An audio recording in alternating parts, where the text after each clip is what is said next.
The Nanorod project was created to investigate the effects of aging, perhaps even find a way to slow down or stop aging altogether.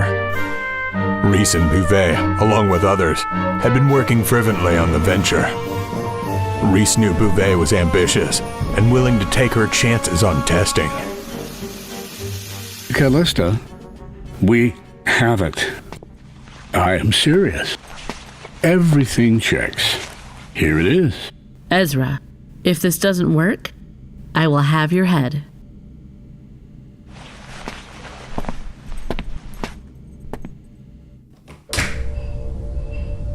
Callista, we have it. I am serious. Callista, everything checks. Here it is.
I would have your head